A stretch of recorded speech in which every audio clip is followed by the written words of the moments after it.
Hello, my fellow Kenyans. Habari zenu Wakenya wenzangu. I am Kakonga, the coach and the pioneer of Vision Total Football Kenya. Wakenya wenzangu, I hope you are well.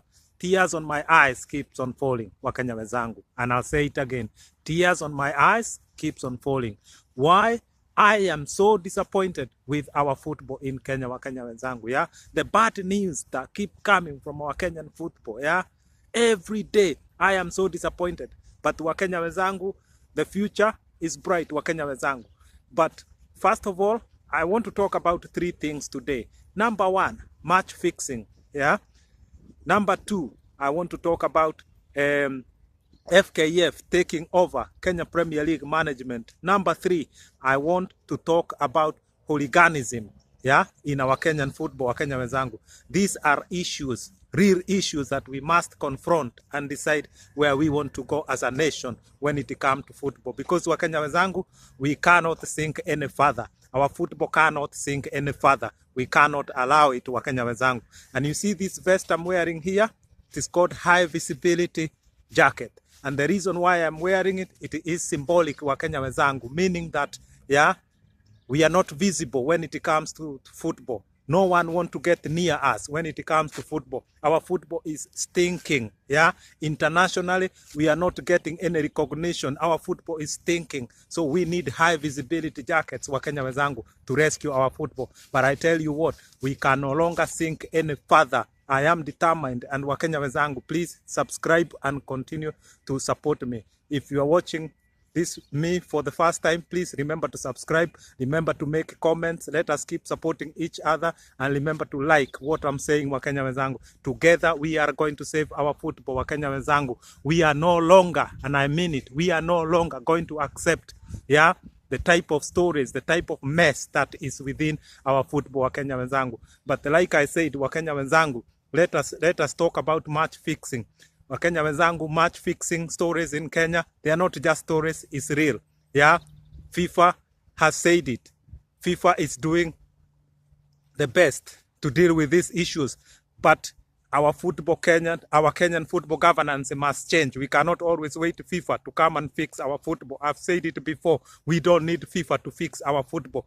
We need to sort our football ourselves, Wakenya wenzangu, and this is real. Wakenya wenzangu, referee is fixing matches. Yeah, who did FIFA net? A Kenyan. I don't want to keep mentioning names. We all know the story. So BBC, yeah, netted a Kenyan.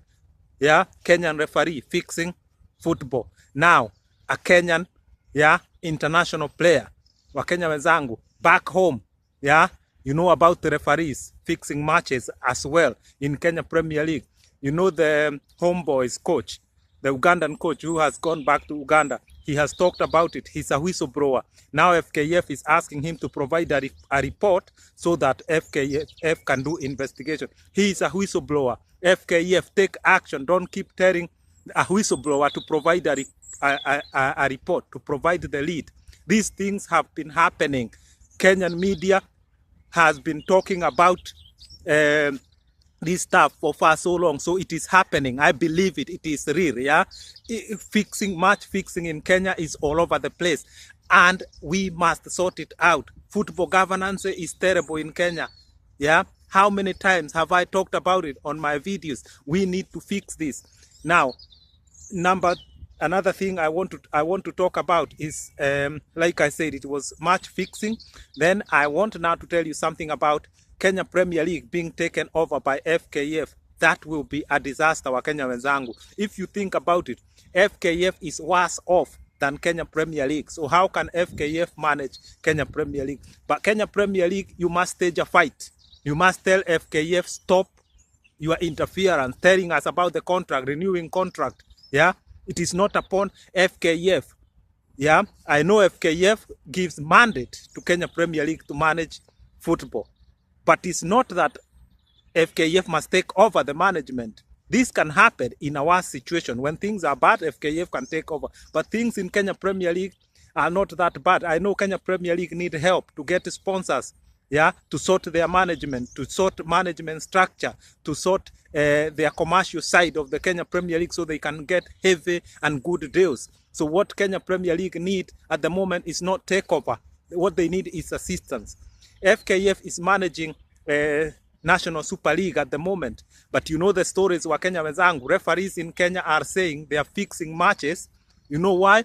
Because they have not been paid by FKF, yeah, for refereeing National Super League game, yeah. Half season, last season, they haven't been paid.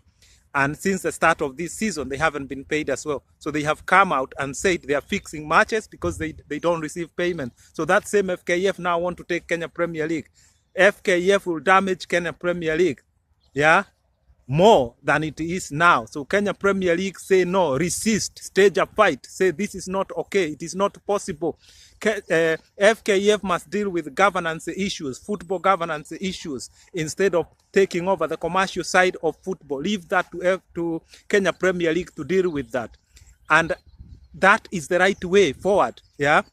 Now, football hooliganism, this is another area, okay? Because FKF, it is up to FKF to put rules that should be followed by Kenya Premier League and many other leagues to deal with the issues of hooliganism. Now, FKF is Kenya Premier League is throwing the blame, yeah, whenever hooliganism happens somewhere.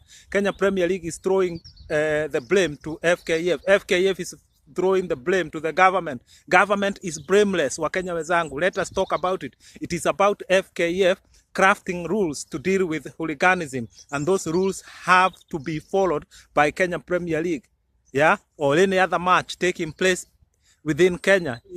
That fixture would have to follow the rules that need to be set up by FKF to deal with hooliganism, okay, so that procedures can be followed.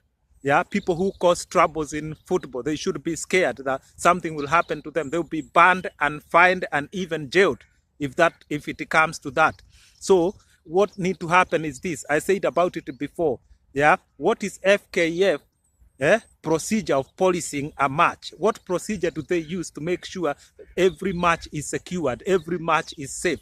What we need to do, that is an area that need to be made clear, yeah, and rules need to be made, because football, a lot of things happen in football. Millions of people around the world, thousands of people attend football, and they need to be secure. Football is a family game, so we must make sure that all football lovers are safe. They can bring their families and friends and enjoy the game. Football is meant to be a family game, to be enjoyed by the entire family. Football in Kenya is already so bad. If we start scaring fans that they cannot go and watch football, we are going to kill the remaining part of football, Kenya wenzangu. And I want to say this to FKF, even here in England, how football is policed is so clear, because football clubs have to provide stewards, all right, a number of stewards, and then other stewards are paid after that. So we have stewards who work on a voluntary basis, and they come from clubs, yeah, the football clubs, and then from there we have another level, another group of stewards that are paid. Those are a bit higher level stewards. From there now comes the police. The police normally they stay outside the stadium, and they are not allowed to go. They only can go in if they've been called in by the stewards who are inside the stadium to come and help, because the situation, yeah, has escalated. So that is what happens. So this need to be dealt with, and issues must be sought here by FKF. This is why we have risks in football, yeah, categorized risk. We have, for example, we can have a risk that is A, we can have a risk that is B, we can have a risk that is C, we can have a risk that is C+. This is all categories of risk. If we have derbies, group football involving rivalry clubs, the derbies, yeah, here the risk goes all the way to category C. If we have a suspicion of terrorism, that can go all the way to C+, yeah, risk category. And then the policing, yeah, is made depending on the category, yeah.